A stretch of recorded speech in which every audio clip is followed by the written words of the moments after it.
So Velma has obviously caused quite a stir on the internet. It even seems like the negative buzz surrounding this adult Scooby Doo reboot has extended outside the Chronically Online and reached the general public. But between cartoon YouTube making countless reviews, reactions, and critiques, and outrage YouTube simply being incapable of shutting up about it, there is absolutely no shortage of Velma discourse. Which of course means I should definitely be making my own video to throw on the pile. This is what the people want. But rather than approach the show with disdain or outrage or with the intention to completely tear it down like just about everyone else is doing, I'm going into this completely open to what Velma has to offer. I want to take a genuinely earnest look at season 1 and decide for myself, does this show really not have any merit? Was it worth all the hate? So what did I think? Is this actually a misunderstood piece of media? Does Johnny actually like Velma? No, I actually didn't really like the show very much. It was bad. But did it deserve this absolutely internet-breaking response that has sent people completely off the deep end? Nah, dude, it's just a pretty bad adult animated show. There are a lot of those. It's not that big a deal. Plus, there are some merits to Velma as a series. Nothing that outweighs the bad, in my opinion, but there are absolutely aspects of the show that deserve credit where it's due. I'm not going to go through the entire series episode by episode. Instead, I'm going to break it down into 4 categories and explore the show from each of those angles. 1, the animation, 2, the humor, 3, the characters, and 4, the story. All right, let's do this, I guess. I wanted to start on a positive note because one thing that absolutely cannot be taken away from this series is that it looks incredible. Like, without a doubt, some of the best work I've ever seen in adult animation. The color palettes are gorgeous and the lighting is next level. They do an incredible job using colors and unique POVs to shift the tone for scarier scenes and moments. One thing I've seen discussed ad nauseum on Twitter is the show's portrayal of panic attacks. They basically have Velma hallucinate this creepy ass specter in lots of different scenarios. Honestly, the stuff that triggers them is generally just plot convenience, and they kind of call this out too. Why do you think he hallucinated? The rules feel a bit muddy. But honestly, I think this discourse is kind of dumb because every sequence where Velma has a panic attack looks super cool. I'm not watching Velma for an accurate portrayal of a panic attack. Why would I? It's an adult Scooby Doo series. That's stupid. Whenever Velma's anxiety ghost pops out to mess with her, it looks crazy and it is absolutely worth using as a plot device. It's for real one of the most visually interesting things I've seen in an animated series in a long time. I can't express enough how nice this show is to look at. So massive shouts out to the storyboarders, colorists, animators, and directors. Just an undeniably beautiful show. Not to mention the backgrounds. They've got such great grungy textures. Incredible implementation of post VFX. The fog in some of those anxiety ghost sequences is seamless. The character models are great too. They don't feel at all like the typical styles you see in adult animation. Everything about this show is so well designed. Top-notch stuff. I really loved how the flashback scenes have this sort of comic booky dot art texture framing them, and I especially love that each episode's previously on sequence had each scene sit within a Polaroid photo on a conspiracy board. That's just really cool and creative, and I'm desperate to see more shows be given the budget and resources that Velma has. These shows can really look good, and honestly, the fact that Velma is such a well-animated show is really getting lost in the discourse. But let's move on to something that's not so great. So I think the vast majority of Velma's problems lie here in the comedy. And the big issue is that the show is so preoccupied with cramming constant references, winks, nudges, nods, and metatextual references into every scene that the dialogue doesn't sound like anything any human would ever say, except maybe like a room full of TV writers. But the problem is that meta humor about TV itself was only ever fun because it was unexpected. But when it becomes the norm and one of the primary vehicles for your humor, it gets really tiresome. Obviously, you've got the very overt self-referential nudges where they're like, you know this is a Scooby Doo show. We're gonna reference Scooby Doo now. Yeah, it was me, not Fred and his weird sex fan. Get it? Because you know the thing. This was 45 seconds into the first episode, by the way. There are just way too many obnoxious winks like this. I'm sure you've all seen the clip of Norville saying he hates drugs. Later in the show, there's a program that's key to the ongoing mystery that is trying to crack down on meddling kids to stop them from using a technique called mask pulling. And that program is called Scooby. What did Scooby do? Get it? It's just a little exhausting. The references are just too overt to be fun. And outside of the Scooby Doo references, seemingly everybody in the show just constantly references TV. The opening scene of the whole series has Daphne spark a conversation in the girls' locker room about how pilots have more overt nudity to draw in viewers, of course referencing the fact that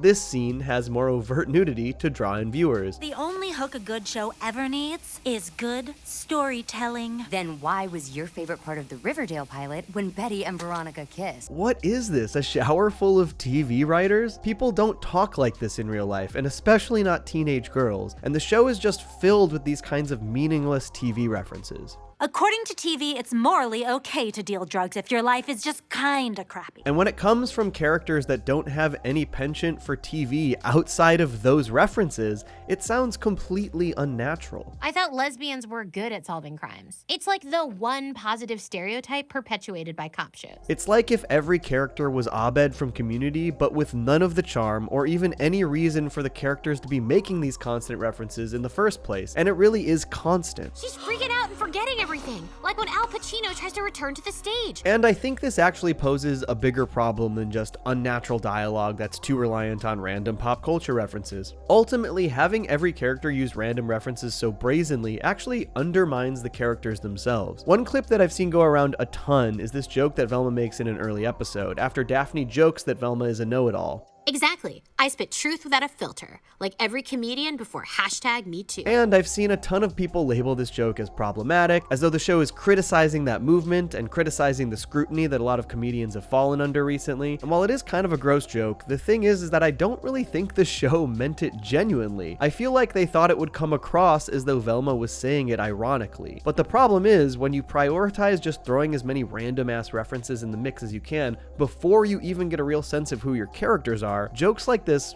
will come across as genuine, even though nothing else Velma does after this lines up with the stance she took in this joke. The show does try to pursue more progressive storylines. I don't think they're particularly successful at them, but when you pursue those kinds of storylines while also throwing in these kinds of jokes and references, it sort of just tells me that your show lacks an identity. There's no cohesion between its references and storylines, and they're at odds with each other, which ends up turning into this Schrodinger's cartoon, either ridiculously woke or horribly problematic depending on who's watching it, and in reality it's probably neither. And when all of your characters are making the same kinds of pop culture references, it makes it harder to distinguish their voices. You're taking away lines of dialogue that could be used for jokes that actually help establish your characters as distinct. Not to say that the show is devoid of this. One of my favorite examples of a great joke that was actually informed by the character's journey and growth came from Fred. Fred goes from this ignorant, superficial rich kid to somebody who starts to actually care about what women think and learning about the struggles that they go through, and he drops this gem at a strip club. He just asked the manager if there's a stripper gender pay gap. There is. Guys make way less. That is a great joke, and it's informed entirely by his character's arc, which I think is maybe a perfect segue into our next category. So, without Scooby himself, we have 4 main characters in the series, obviously adapted from older Scooby Doo iterations. Though this show does take a lot of them in their own direction, and sometimes even subverts the preconceptions we have about those characters, and I actually don't fault them at all for going this route. In fact, I think that's exactly what they should be doing, and I even think they did some really clever stuff in adapting the gang. Now, Norville, aka Shaggy's deadpan to the camera nod, is absolutely super annoying. See for yourself. It has something to do with drugs, which I hate. Ugh, we get it, dude. However, I don't hate the idea of Norville being a straight edge character. I think that's actually kind of a fun angle based on our expectations. It's just the way they beat us over the head with it that's annoying, especially when you consider Norville's snack reviewing YouTube channel. That is such a great idea for a modern Shaggy character. And when you add the layer that Norville is straight edge and all of his viewership are stoners who smoke weed and eat snacks, that's really fun. I actually think they did a mostly good job with Norville here. They maybe leaned too hard into the whole beta aspect and the unrequited love for Velma angle as well, but they still don't linger on them too long. The dude pulled Gigi and has his own stuff going for him, so he's not like a total simp. Fred probably has the most fun journey of any character. I mentioned one of my favorite jokes from him earlier, and it worked so well because it was informed by his journey. The first 2 episodes portray Fred as this complete child who is incapable of doing anything himself, and this honestly creates for some of the funniest moments early on in the season. But what I like is that even as Fred grows and becomes a more well-rounded person, he doesn't shed his selfish entitlement entirely. He still heavily heavily informed by his rich boy upbringing, even if he's learned and attempting to change over the course of the season. I also love the detail that his family's money came from owning a high-end line of ascots. That's the kind of nod to the character's history that's fun, as long as they're not staring at the camera and saying, "Get it?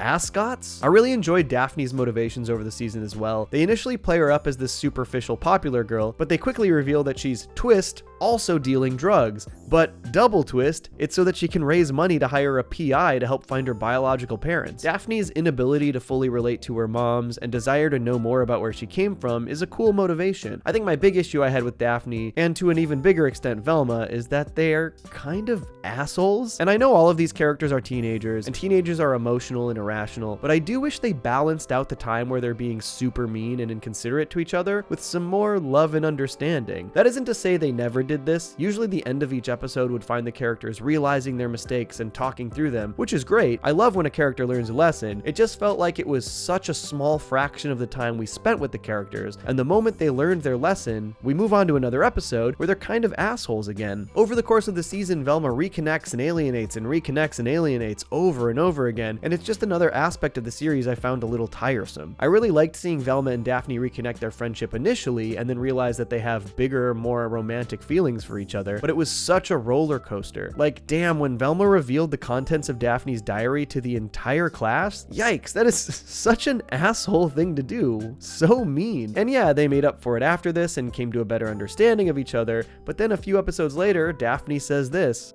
But unless you're helping her find her dumb mom, she has no time for you. And she's right. Velma's character does have a solid motivation for trying to find her missing mother, and it's easy to understand how that could give her tunnel vision, but this is supposed to be the origin of how Mystery Inc. got together, and with how horribly everyone treats each other, it's hard to see how they could ever be an effective team. Between Velma accusing Fred of murder without any real evidence, Norville kind of trying to manipulate his way into Velma's love, and Velma and Daphne generally just treating each other like shit, I just wish we saw a bit more of what makes them all fit together as a team. There are nice moments, but the overwhelming majority of the time spent is in conflict that makes a lot of the characters barely likable, and that sucks. But this seems like a good time to dive into the overall story.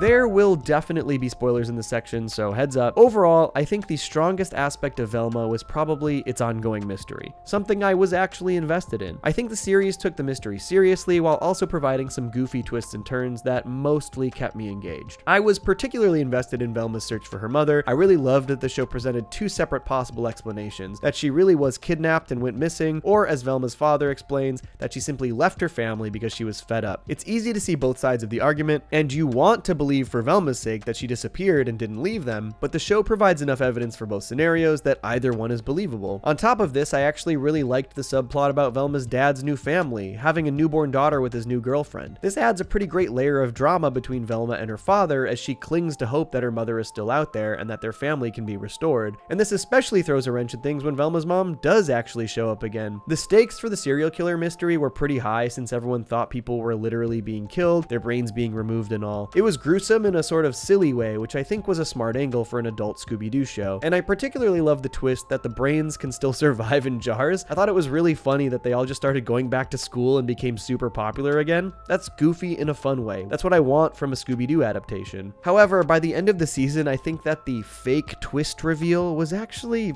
far more interesting than the ultimate actual reveal. After Velma's mom returns home and regains her memory, she reveals that she's the serial killer they've been searching for all along. She was the one who had been removing the brains and continuing the brain removal research from years past, until, of course, they reveal that this was just planted in her brain through hypnosis, and that the actual serial killer was Fred's mom, which just did not pack as much of a punch. I'm gonna be honest, I just wish they had stuck with Velma's mom being the serial killer. I think that creates a far more interesting conflict. The two ongoing mysteries throughout the season, where is Velma's mom and who is the serial killer, had the same answer. For Velma to be vindicated in discovering that her mother is still alive, and then also confronted with the fact that she's evil, could have been really interesting. That kind of reads Origin to me. There's just not much of an emotional punch in the reveal that it's Fred's mom. I also was a little underwhelmed by Daphne's paternal mystery as she finds her biological parents and finds out they're criminals who end up using her to further their cause. It was a side plot that didn't quite connect to the overall story in a way that was big enough for me. I did really appreciate Velma and Norville's story for the most part. They set up the idea that Norville leaves Velma VMs or voicemails really early, and it mostly just seemed like a funny quirk. But then after Norville writes off Velma and goes his separate ways later in the season, there was a pretty satisfying sequence where Velma goes back and listens to all of his voicemails. It was pretty cute, hearing Norville's relationship with Velma develop in reverse, and Velma realized she's been a real asshole to him. However, a major aspect of these characters' dynamic and of the season as a whole that simply did not work for me was the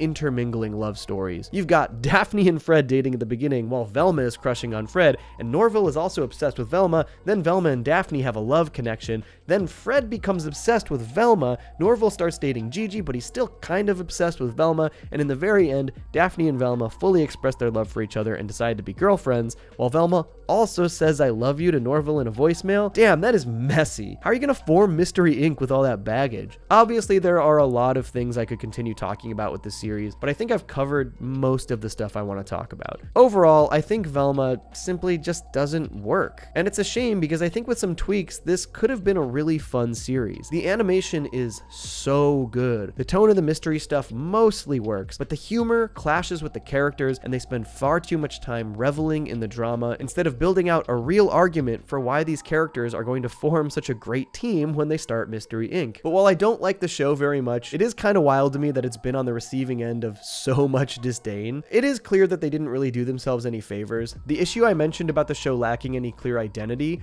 I think, makes it a prime target for criticism from a variety of sources. And it doesn't help that there were already a lot of people going into the series in bad faith because of their misguided issues with the fact that many of the characters are now portrayed as people of color, with Velma being Indian, Norville being black, and Daphne being Asian. The reality is that this cast is excellent. I'm not huge on Mindy Kaling, but Constance Wu, Glenn Howerton, and Sam Richardson give great performances and are absolutely inspired choices to play their respective characters. Sam Richardson in particular is one of the funniest actors out there right now. He makes regular appearances in Netflix's amazing sketch series I Think You Should Leave with Tim Robinson. He and Robinson also had a genuinely hilarious series on Comedy Central called Detroiters. He's one of the main characters in the Apple TV Plus show called The After Party. That show's excellent too. You should check that out if you want a great comedy mystery. And if you haven't seen any of those, highly recommend them. They're all so good. Plus, Richardson plays Dr. Champ in BoJack Horseman, who has probably my favorite two-word delivery in the entire series.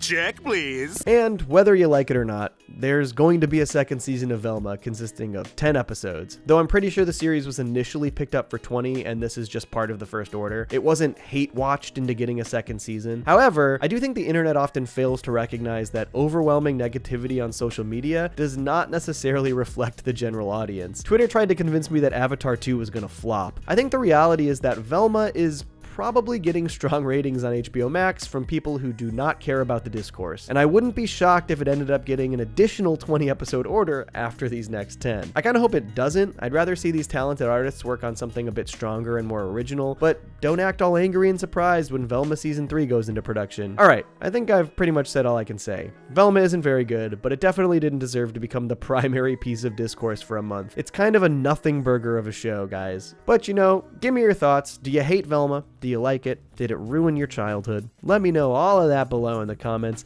This will definitely be a reasonable and not at all angry comment section. You can count on that. Peace. Johnny to Cellos.